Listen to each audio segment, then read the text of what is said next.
నమః. వ్యాస విరచిత శ్రీమద్ భాగవతంలో దశమస్కందంలో నేడు మనం 57వ అధ్యాయం చెప్పుకుంటున్నాం.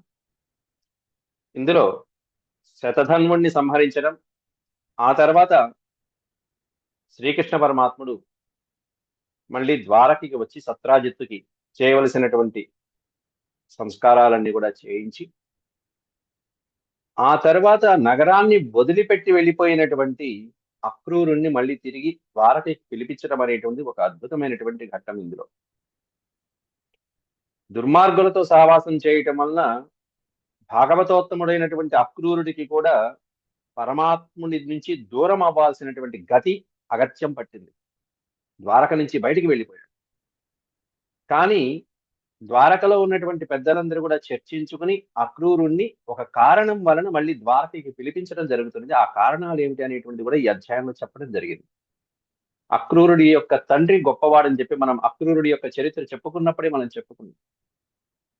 ఆ కారణంతో మళ్ళీ అక్రూరుని ద్వారకకి పిలిపిస్తున్నారు పెద్దవాళ్ళందరూ కూడా. అసలు ఈ శతధన్వుడికి ఇటువంటి సలహా ఇచ్చినటువంటి ఈ కృతవర్మ గాని అక్రూరుడు గాని ఏ విధంగా భయపడ్డారు అనేటువంటిది కూడా నేటి ప్రవచనంలో మనం చెప్పుకుంటాం. ముందుగా భగవత్స్మరణ చేసుకుని ప్రారంభించుకుందాం.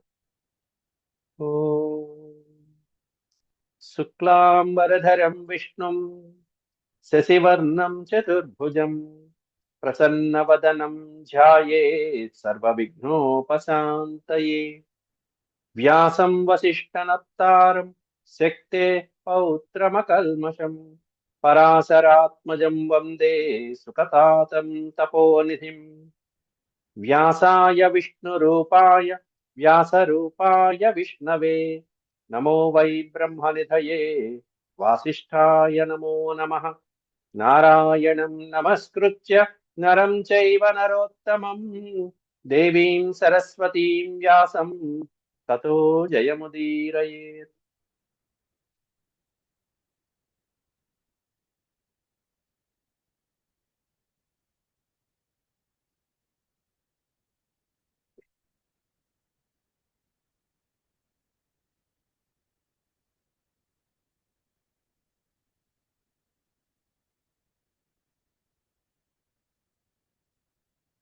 ఇందులో నిన్నటి పాఠంలో మనం 21 శ్లోకాల వరకు పూర్తి చేసుకోవడం జరిగింది.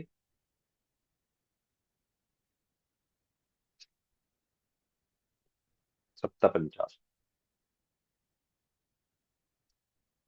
మిథిలాయాం ఉపవనే విసృజ్య పతితం హయం పద్భ్యాం అధావత్ సంత్రస్తః కృష్ణోప్యన్వద్రభదృషా పదాతేర్భగవాంస్తస్య పదాతిస్తిగ్మనేమినా చక్రేణ శిర ఉత్కృత్య.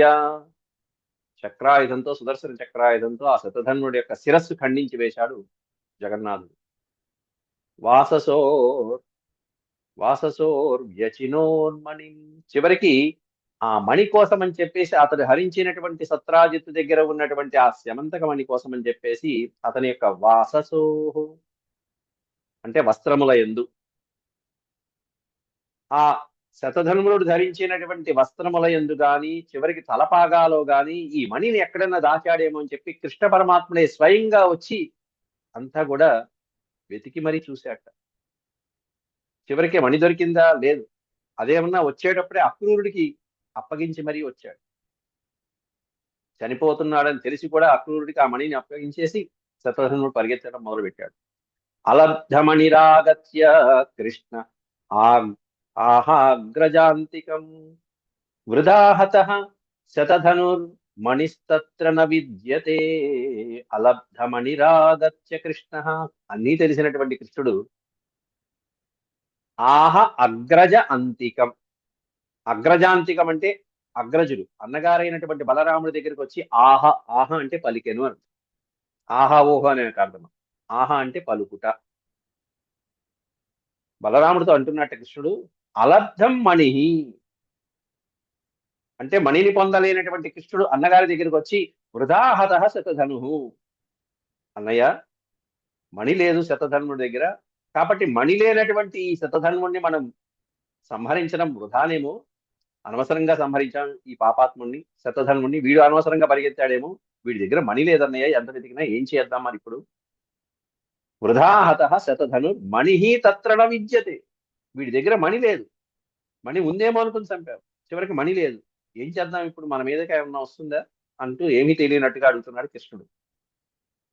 అప్పుడు బలరాముడు అంటున్నాడు, తత ఆహ బలో నూనం సమణి శతధన్వన కస్మింశ్చిత్ పురుషే న్యస్తమన్వేష పురం వ్రజ. ఏమీ తెలియనట్టుగా అడుగుతున్నావు కృష్ణ, నీకేం తెలియదు, నీకు అన్ని తెలుసు. ఖచ్చితంగా తత ఆహ బలో నూనం, బలో నూనం అనే పదానికి అర్థం అక్కడ బలహ, బలరాముడు ఆహ ఈ విధంగా సమాధానం ఇస్తున్నాడు. ఏమని? నూనం సమణి కస్మింశ్చిత్ పురుషే న్యస్త. ఈ శతధన్వుడి చేత ఆ మణి శమంతక మణి అనేటువంటిది కస్మింశ్చిత్ పురుషే ఒకానొక పురుషుడి దగ్గర, ఎవరో ఒకరి దగ్గర న్యస్తం. న్యస్తం అంటే ఉంచబడినది, అప్పగించబడినది. తప్పకుండా ఈ మణిని వేరొకరికి అప్పగించి అక్కడ ఉంచి వీడు ఇక్కడికి రావడం జరిగింది కృష్ణ. కాబట్టి తమన్వేష పురం వ్రజ, ఆ పురానికి వెళ్ళి, ద్వారకాపురానికి వెళ్ళి తం మణిం తం పురుషం అన్విష్యామ. ఆ మణి ఎక్కడుందో, ఆ మణి ఏ పురుషుడి దగ్గర ఉందో ఆ వ్రజానికి వెళ్ళి, మన ద్వారకా నగరానికి వెళ్ళి అక్కడ వెతుకుదాం. కాబట్టి వ్రజ, వ్రజ, వ్రజ అంటే వెళ్ళటం. పద పద, మనం వెళ్దాం పద, వెళ్ళి ఆ పురంలో వెతుకుదాం పద, ఆ మణిని వెతుకుదాం. ఎందుకంటే వీడి యొక్క స్నేహితులు ఎవరు ముందు, వాళ్ళకేమన్నా అప్పచెప్పాడా, లేకపోతే ఇంట్లో ఏమన్నా పెట్టాడా, అవన్నీ చూద్దాం. కానీ వ్రజ అనేటువంటి పదానికి ఇక్కడ అన్వేష వ్రజం పుర, పురం వ్రజ, పురానికి వెళ్ళు అనేటువంటి సంబోధన చేశాడు అక్కడ 23వ శ్లోకంలో. అక్కడ మిత్రుడైన అయితే ఇక్కడ ఆ జాడని అన్వేషించు నువ్వు అని చెప్పి చెప్తున్నాడు. అక్కడ వ్రజ అంటే వెళ్ళు, నువ్వు వెళ్ళు, నేను కాదు, నువ్వు వెళ్ళు. మరి ఈయనేం చేస్తాడట బలరాముడు అంటే, అహం విదేహం ఇచ్చామి ద్రష్టు, నేను విదేహరాజుని ద్రష్టుమిచ్చామి, చూడాలనుకుంటున్నానయ్యా. ఎందుకంటే ఎక్కడ ద్వారకా నగరం, ఎక్కడ మిథిలా నగరం, ఈ మిథిలా నగరం దాకా పరిగెత్తించాడు అశ్వాన్ని. కాబట్టి మనం ఇంత దూరం వచ్చాం కాబట్టి నేను, నా ప్రియ శిష్యుడు ఉన్నాడు ఇక్కడ, ప్రియతమం మమ మమ ప్రియతమం శిష్యం మిథిలాధిపతిం జనకం ద్రష్టుమిచ్చామి. మిథిలాధిపతి అయినటువంటి జనక మహారాజుని నేను చూడాలనుకుంటున్నానయ్య కృష్ణ తమ్ముడు. ద్రష్టుమిచ్చామి విదేహం, విదేహరాజు అయినటువంటి జనక మహారాజు నా శిష్యుడు, ప్రీతమ శిష్యుడు, కాబట్టి అతన్ని నేను చూడాలనుకుంటున్నాను అని చెప్పి, నువ్వు వెళ్ళిరా నాయన కృష్ణ అని చెప్పి పంపిస్తున్నాడు. ఇత్యుక్త్వా మిథిలాం రాజన్ వివేశ యదునందన. ఈ విధంగా కృష్ణుడితో పలికి, ఓ పరీక్షిత్ మహారాజా, యదునందన మిథిలాం వివేశ, ఈ వివేశ అన్న ప్రవివేశ అన్న ఒకటే, మిథిలా నగరంలో ప్రవేశించాడు. ఈ విధంగా పలికి మిథిలా నగరంలో ప్రవేశించగానే బలరాముడు ప్రవేశిస్తున్నాడు అనేటువంటిది సమస్తము తెలిసినటువంటి జనక మహారాజు అర్థం చేసుకుని గురువు గారికి స్వాగత సత్కారాలతో ఎదురేగి వెళ్ళాడు. తం దృష్ట్వా సహసోత్థాయ మైథిల ప్రీతమానస అర్హయామాస విధివత్ అర్హణీయం సమర్హణై. ఆ మిథిలా నగరం, మిథిలా నగరానికి రాజైనటువంటి వాడిని మైథిలిహ అంటారు. మైథిలహ, మిథిలా నగరపు రాజు. ఆ మిథిలా నగరపు రాకుమార్తె కాబట్టి మైథిలి, సీతాదేవికి పేరు మైథిలి. తం దృష్ట్వా, ఆ బలరాముణ్ణి, గురువుగారైనటువంటి బలరాముణ్ణి చూసి సహసా ఉత్థాయ, వెంటనే ఆ ఆసనం నుండి లేచి, సింహాసనం నుంచి, ఆ సభలోంచి, ఆయన కూర్చున్నటువంటి ఆసనం నుంచి లేచి జనక మహారాజు ప్రీతమానస, అత్యంతమైనటువంటి సంతోషంతో అర్హయామాస విధివత్, విధివత్ అనే పదం చాలా సార్లు వస్తూ ఉంటుంది. శాస్త్ర ప్రకారంగా, విధివత్, ఏ విధంగా గౌరవించాలో, ఎవరిని ఎలా గౌరవించాలో, గురువుల్ని, రాజుల్ని, ఆ విధంగా వాళ్ళ అర్హతకి తగ్గట్టుగా అర్హణీయం సమర్హణై, వాళ్ళ గురువుని పూజించేటువంటి విధంగా శాస్త్రబద్ధంగా వాళ్ళ అర్హతకి తగ్గట్టుగా పూజించాడు గురువు గారిని. అనేకమైనటువంటి పూజా ద్రవ్యాలతో ఆ బలరాముని అనేక స్వాగత సత్కారాలతో ఆనందంగా ఎదురేగి వెళ్ళాడు. ఆ మిథిలా నగరంలో వెళ్ళినటువంటి బలరాముడు ఎన్నాళ్ళు ఉన్నాడు. ఉవాస తస్యాం కతిచిన్మిథిలాయాం సమావిభు మానిత ప్రీతియుక్తేన జనకేన మహాత్మన తతో అశిక్షద్గదాం కాలే ధార్తరాష్ట్రస్యోధన ఉవాస తస్యాం కతిచిన్మిథిలాయాం అన్నారు. కతిచిన్మిథిలాయాం సమా. సంస్కృతంలో సమాహ అనేటువంటి పదానికి అర్థం సంవత్సరము అన్నాడు. సంవత్సరము సమా అనే పదానికి అర్థం సమానము, సంవత్సరము అర్థాలు. అయితే మిథిలా నగరంలో ఎన్ని సంవత్సరాలు ఉన్నాడంటే ఇక్కడ వ్యాసుల వారు కతిచిత్ అనే పదం పెట్టారు. కొన్ని సంవత్సరాలు ఉన్నాడు అని. అసలైతే 6 సంవత్సరాలు ఉన్నాడు. షష్ఠీ వర్ష 6 సంవత్సరాల కాలం పాటు అక్కడ బలరాముడు మిథిలా నగరంలో శిష్యుడి దగ్గర ఉన్నాడు.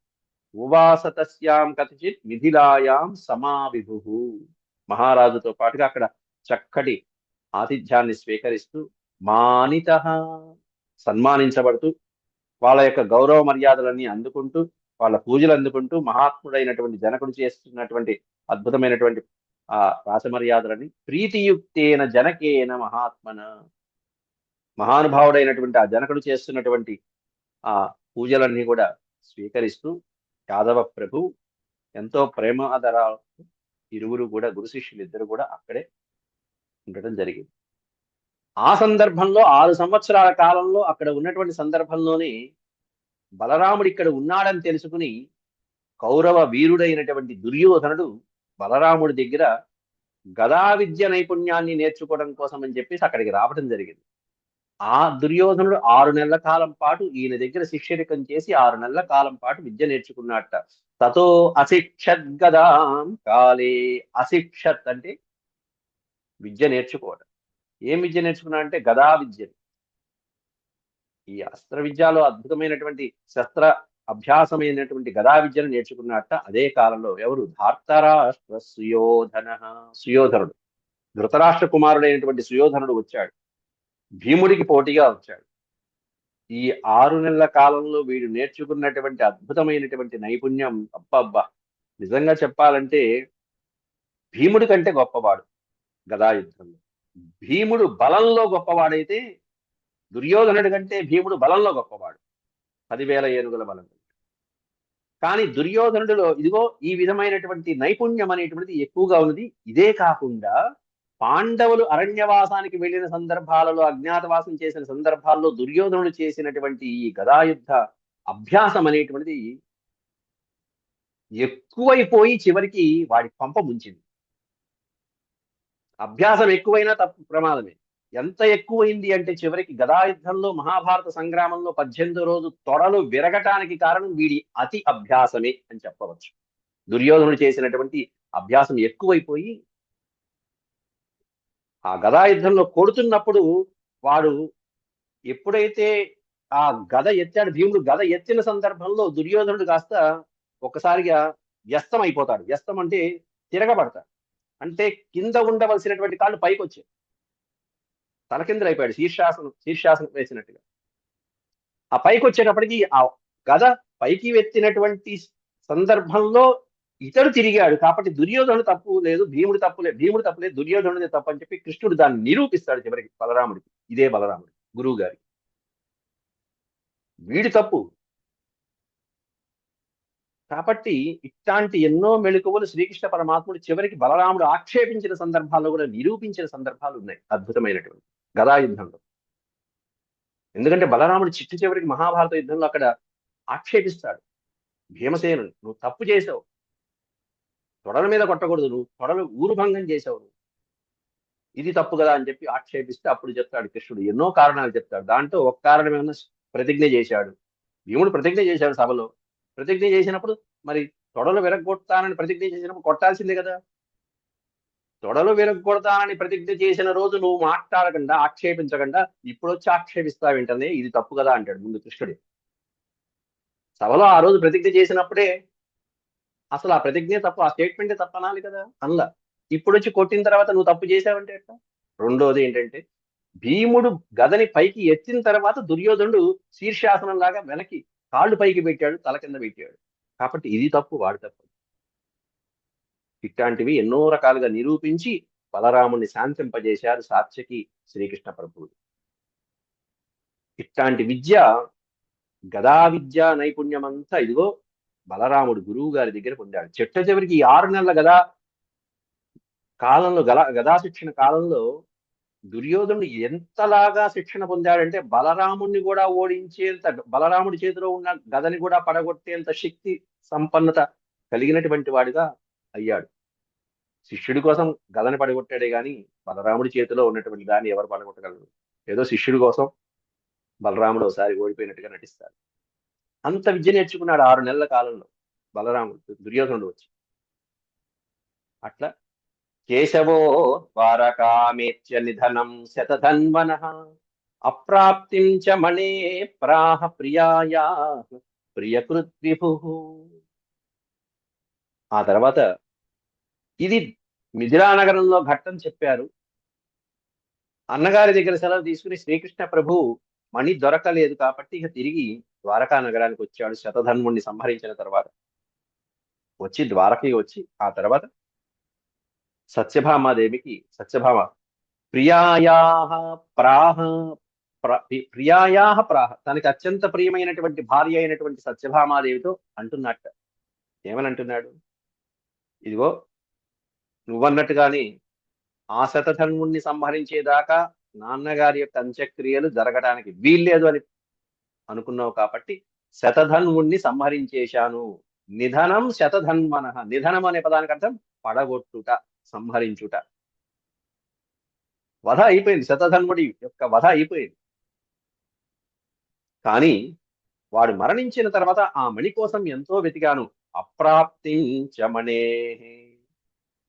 ఎంత వెతికినా కూడా ఈ శమంతక పంచకం అనేటువంటి శమంతక మణి అనేటువంటిది ఎక్కడ లభించలేదు అని చెప్పి సత్యభామాదేవితో పలకటం జరిగింది. కాబట్టి మణి అతని దగ్గర లేదనేటువంటి సంగతిని స్పష్టంగా చెప్పాడు శ్రీకృష్ణ ప్రభువు. ప్రియకృద్ విభు తతస్స కారయామాస క్రియా బంధోర్ హతస్య వై సాకం సుహృద్భిర్భగవాన్ యాయాస్యుః సాంపరాయికా. ఆ తర్వాత శ్రీకృష్ణ ప్రభు సాంపరాయిక, తన బంధోర్ హతస్య, బంధువులతో పాటుగా అందరితో కూడుకుని ఆ సంహరించబడినటువంటి మామగారైనటువంటి సత్రాజిత్తు యొక్క దహన సంస్కారాది క్రియలు ఏవైతే ఉంటాయో ఆ పరలోక గమన ప్రాప్తి కోసం చేయవలసినటువంటి ఉత్తర క్రియలన్నీ కూడా దగ్గరుండి చేయించాడు. అసలైతే ఈ ద్వారక నుంచి శతధన్వుణ్ణి సంహరించడానికి వచ్చేటప్పుడే బలరాముడు మరదలైనటువంటి సత్యభామాదేవికి ఎంతో ఓర్పుగా చెప్తాడు, నువ్వు బాధపడకమ్మా, తండ్రి యొక్క విషాదం అనేటువంటిది నిజంగా మనం ఈ లోటు తీర్చలేదు. కానీ ఈ తండ్రిని సంహరించినటువంటి సత్రాజిత్తుని సంహరించినటువంటి ఆ శతధన్వుడు వాడి అంతు మేము చూస్తాం. కానీ ఇంకొక విషయం ఏంటంటే ఇక్కడ అద్భుతమైనటువంటి విషయం, బంధువులందరి ముందు శ్రీకృష్ణ పరమాత్ముడు ఈ సత్రాజిత్తు యొక్క సంస్కారాదులన్నీ కూడా కారయామాస అన్నారు. క్రియాహ కారయామాస అంటే జరిపించాడు అని అంటారు. అసలైతే శ్రీకృష్ణ ప్రభువే జరిపించాడు అదంతా. అంటే ఆ కార్యక్రమాలు ఏవైతే ఉన్నాయో, ఎందుకంటే సత్రాజిత్తుకి కుమారులు లేరు, పుత్రులు లేరు, కొడుకులు లేరు కాబట్టి అల్లుడే దగ్గరుండి చేశాడు. అంటే కృష్ణ ప్రభువు చేత దహన సంస్కారాదులు ఇత్యాది క్రియలన్నీ కూడా చేయించుకున్నటువంటి పుణ్యం ఎవరికి వచ్చిందంటే సత్రాజిత్తుకు వచ్చింది. ఇంతకంటే గొప్ప అల్లుడు ఎవరికి దొరుకుతాడండి? అట్లాంటి ఆ కార్యక్రమాలు ఈ పరమాత్ముడి చేత జరగటం వలన చివరికి సత్రాజిత్ ఎక్కడికి వెళ్ళాడంటే దివ్యలోకాలకి వెళ్ళాడు. అట్లాంటి దివ్యలోకాలకి వెళ్ళేటువంటి భాగ్యము బలరాముడు ముందే చెప్తాడు సత్యభామదేవి, నువ్వేం కంగారు పడమాకమ్మా, నీ తండ్రి దివ్యలోకాలకి చేరుకుంటాడు. ఎలా చేరుకుంటాడంటే ఇదిగో పరమాత్మ చేతుల మీదుగా వెళ్ళాడు చివరికి, ఇంకేం కావాలి? పరమాత్మని దూషించాడు, పరమాత్మ నింద చేశాడు అనేటువంటి దాని దోషంతో ఈ విధంగా మరణం సంభవించింది. కానీ చివరికి పరమాత్మ చేతుల మీదుగా ఇదిగో ఈ విధంగా స్వర్గలోకాలకు చేరుకున్నాడు. తతస్సకారయామాస క్రియా బంధోర్ హతస్య వై సాకం సుహృద్భిర్భగవాన్. స్వయంగా బంధువులందరితో కూడుకుని ఎంతో విషాదంగా ఆ మరణించినటువంటి సత్రాజిత్తుకి పరలోక సుఖ ప్రాప్తి కోసం చేయవలసిన ఉత్తర క్రియలన్నీ కూడా విధి ప్రకారం జరిపించాడు శ్రీకృష్ణ పరమాత్మ.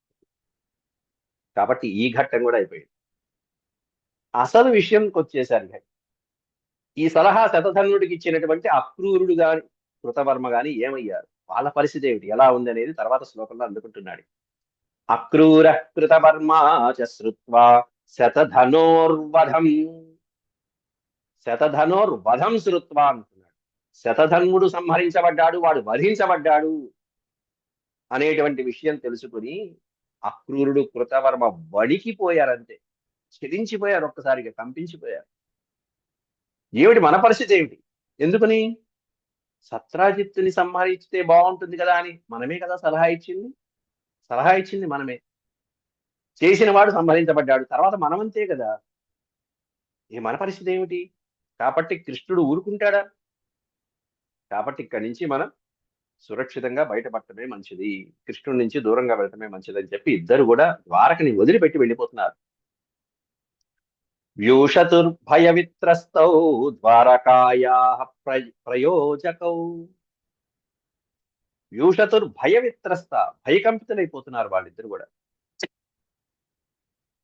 కాబట్టి శ్రీకృష్ణుడు మనల్ని కూడా తప్పకుండా వధిస్తాడు అనేటువంటి భయ విహ్వలులైపోయి భయంతో వణికిపోతూ వాళ్ళిద్దరు కూడా వాళ్ళ యొక్క ప్రాణాలను దక్కించడం కోసం, ప్రాణాలు కాపాడుకోవటం కోసం అని చెప్పి ద్వారకను వీడి ఎక్కడ నివసిస్తున్నారంటే ద్వారకాయా ప్రయోజకం, ఆ ద్వారకా నగరం బయట సమీపంలోనే ఒకనొక ప్రదేశంలో వాళ్ళు తలదాచుకున్నారు. అయితే కృతవర్మ వెళ్తే వెళ్ళాడు, నష్టమేం కాదు.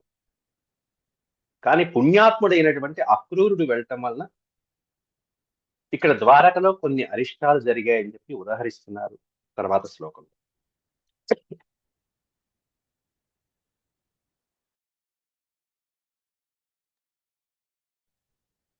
అక్రూరే ప్రోషితేరిష్టాన్యాసన్ వై ద్వారకౌకసాం శారీరా మానసాస్తాప ముహుర్దైవిక భౌతిక. ముహు అనే పదానికి అర్థం మాటి మాటికి, మాటి మాటికి దైవికమైనటువంటి భౌతికమైనటువంటి అనేకమైనటువంటి ఆది దైవిక ఆది భౌతిక మొదలైనటువంటి అరిష్టాలు ఏవైతే ఉంటాయో అవన్నీ ద్వారకలో పడచూపాయట, అవన్నీ ద్వారకలో ప్రారంభమయ్యాయి. ఎప్పుడు అక్రూరే ప్రోషితే అరిష్టాన్యాసన్ వై ద్వారకౌకసాం, ఎట్లాంటివన్నీ శారీరకమైనటువంటి మానసిక తాపాలు, ఈ తాపాలు హరించడం కోసమని చెప్పి మనం 3 సార్లు ఓంకార మంత్రాన్ని జపిస్తూ ఉంటాం. ఓం శాంతి శాంతి శాంతి. ఎందుకు 3 సార్లు, ఒక్కసారి చాలు కదా. ఈ 3 రకాల తాపాలు తీరటం కోసం అని చెప్పేసి ఆది భౌతిక ఆది దైవిక ఆధ్యాత్మికమైనటువంటి మొత్తం 3 రకాల తాపాలు తీరటం కోసం అని చెప్పేసి, ఎందుకంటే మానవ తప్పిదాల వల్ల వచ్చేటువంటి దోషాలు కొన్ని ఉంటాయి, దైవిక సంబంధమైనటువంటి దోషాలు కొన్ని ఉంటాయి, ఇవన్నీ శాంతించాలి.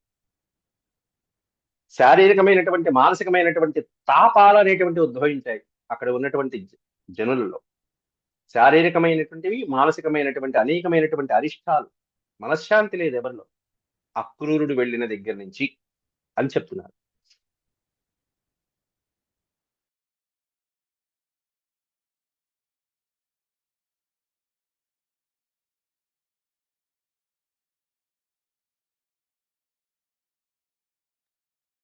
హరే కృష్ణ హరే కృష్ణ కృష్ణ కృష్ణ హరే హరే. కాబట్టి అప్పుడు అక్రూరుడు వెళ్ళిన దగ్గర నుంచి కూడా అనేకమైనటువంటి అరిష్టములు అనేటువంటివన్నీ కూడా ద్వారక ఊకసాం, ద్వారక ఓకసాం అంటే ద్వారకా నగరంలో నివసించేటువంటి వాళ్ళందరికీ కూడా అనేకమైనటువంటి తాపాలు అనేటువంటివి స్పష్టంగా గోచరించడం జరిగినాయి అవన్నీ కూడా. కాబట్టి ఈ అనేకమైనటువంటి అరిష్టాలు వచ్చబడేటప్పటికే ఈ బాధలన్నీ అనుభవిస్తూ అప్పుడు ప్రజలు ఈ విధంగా అనుకుంటున్నారు. ఏమని అనుకుంటున్నారంటే ఈ రకమైనటువంటి తాపాలన్నీ వచ్చాయి, ఈ శారీరకమైనటువంటి మానసిక తాపాలన్నీ కూడా ఇవన్నీ అంతకుముందు లేవు, కేవలం ఈ అక్రూరుడు వెళ్ళిన తర్వాత మనకు వచ్చాయి, కాబట్టి ఏం చేయాలి అనేటువంటిది అనుకుంటుంటే ఇంకొంతమంది అన్న ఓ పక్కన గోవిందుడు శ్రీకృష్ణ ప్రభు ఇక్కడే ఉంటే ఇలా ఎలా కలుగుతుంది, ఇత్యం ఇత్యం గోప విధి ఇత్యం గోపదిశ్యం చేకే విస్మృత్య ప్రాగుదాహృతం మునివాస నివాసే కిం ఘటేతారిష్ట దర్శనం.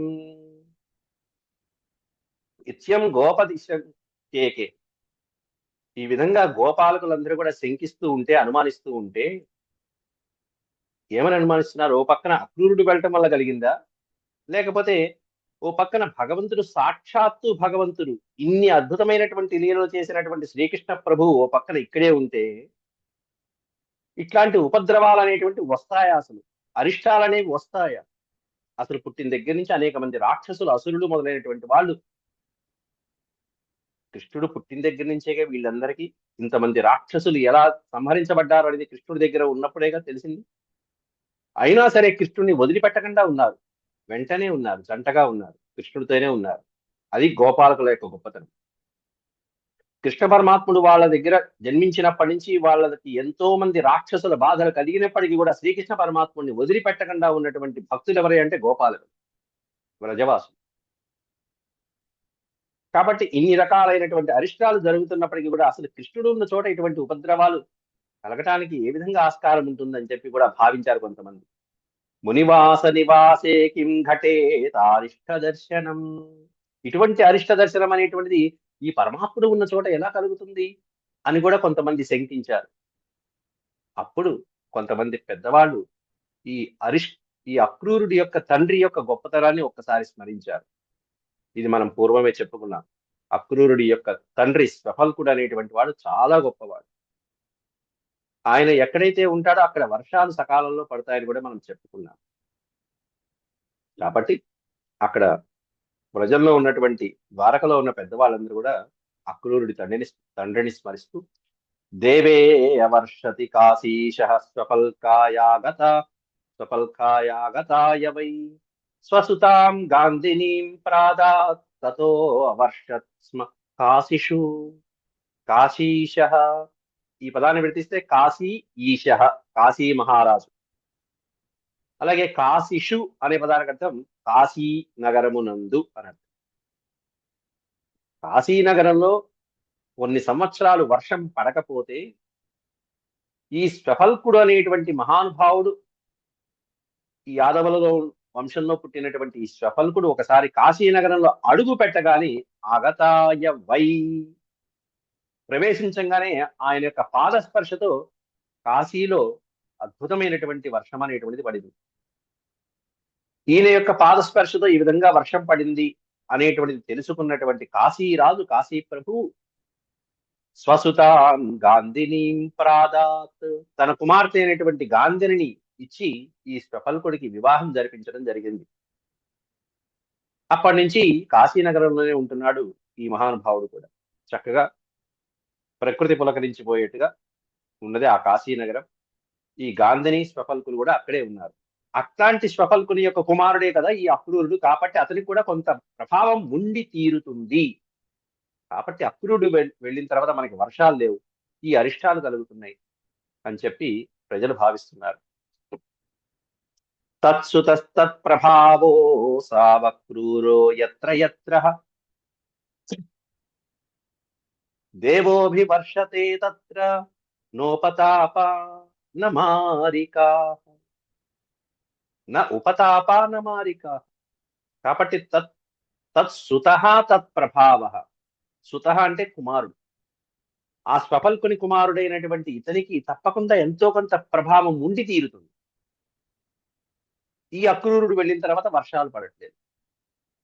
కాబట్టి ఆ ప్రభావం ఉన్న అక్రూరుణ్ణి ఎక్కడ ఉన్నా సరే, అక్రూరుడు ఎక్కడ ఉన్నా సరే మనం అతన్ని తీసుకురావటం అనేటువంటిది మంచిదని చెప్పి పెద్దలందరూ కూడా భావించి దాన్ని ఆ సలహా ఇస్తున్నారు అక్కడ. ఈ అక్రూరుడు కూడా తండ్రి అంతటి ప్రభావశాలి అయినటువంటి వాడే, తపశ్శాలి. అందుకే భగవంతుడి యొక్క దర్శనాన్ని కూడా పొందినటువంటి వాడు. కాబట్టి అతడు ఉన్న చోట కూడా తప్పకుండా ఈ అనేకమైనటువంటి అరిష్టాలు పోయి వర్షము అనేటువంటిది సకాలంలో పడుతుంది. దేవోభివర్షతే తత్ర అన్నారు అక్కడ. అంటే అక్రూరుడు ఉన్న చోట తత్ర దేవ అభివర్షతే, ఇంద్రుడు వర్షాన్ని కురిపిస్తాడు. ఉపద్రవాలు అనేటువంటి ఉండవు. నా ఉపతాపాహ, నా ప్లస్ ఉపతాపాహ కలిపితే నోపతాప. ఉపతాపములు, అరిష్టాలు, బాధలు, ఈతి బాధలు అనేటువంటివి ఉండవు ఆ ప్రదేశంలో. సకాలంలో వర్షాలు ఉంటాయి. మారక గ్రహాలు అనేటువంటివి ఆ ప్రదేశంలో ఉండవు. నా మారికాహ. మారికాహ అనే పదానికి అర్థం అంటువ్యాధులు మొదలైనటువంటివి. అలాగే బాలమారక గ్రహాలు మొదలైనటువంటి కొన్ని ఉంటాయి. పిల్లల్ని పురిటిలోనే సంహరించేటువంటి కొన్ని మారక గ్రహాలు కొన్ని ఉంటాయి. అవన్నీ పోవాలి అంటే కుమారస్వామిని ఆరాధన చేస్తూ ఉంటారు. సుబ్రహ్మణ్యేశ్వర స్వామిని ఆరాధన చేస్తూ ఉంటారు. వాటినే బాల అపస్మారక మారక గ్రహాలు అని కూడా అంటారు. అటువంటి గ్రహాలు శాంతించాలంటే కుమారస్వామి సుబ్రహ్మణ్యేశ్వరుడు ఒక్కడే ఆధారం. అట్లాంటి ఇక్కడ ఈ అక్రూరుడు కనుక మళ్ళీ ప్రవేశిస్తే వర్షాలు పడతాయి, బాధలు ఉండవు, మారక గ్రహాల దోషాలు ఏవైనా ఉంటే అవి కూడా పోతాయని చెప్పి అక్కడ ఉన్నటువంటి పెద్దలు సూచించారు. ఆ పెద్దల యొక్క వచనానికి గౌరవం ఇచ్చి శ్రీకృష్ణుడు అక్రూరుణ్ణి మళ్ళీ ద్వారకకి పిలిపిస్తున్నాడు. ఆ తర్వాత ఏం జరిగింది అనేటువంటివి మరొక 42 శ్లోకాలు వరకు కూడా ఉన్నాయి. అవి రేపటి అధ్యాయంలో మనం చెప్పుకుందాం. అక్రూరుని ద్వారకకి పిలిపించడం, ఆ తర్వాత మణిని గ్రహించాడా లేదా, అవి కృష్ణ పరమాత్మ అసలు ఈ వర్షాలు ఎందుకు పడలేదు అనేటువంటివి కూడా మనం ఆలోచించుకోవాల్సిన అంశం. అవన్నీ రేపు చెప్పుకుందాం. అంతవరకు సెలవు.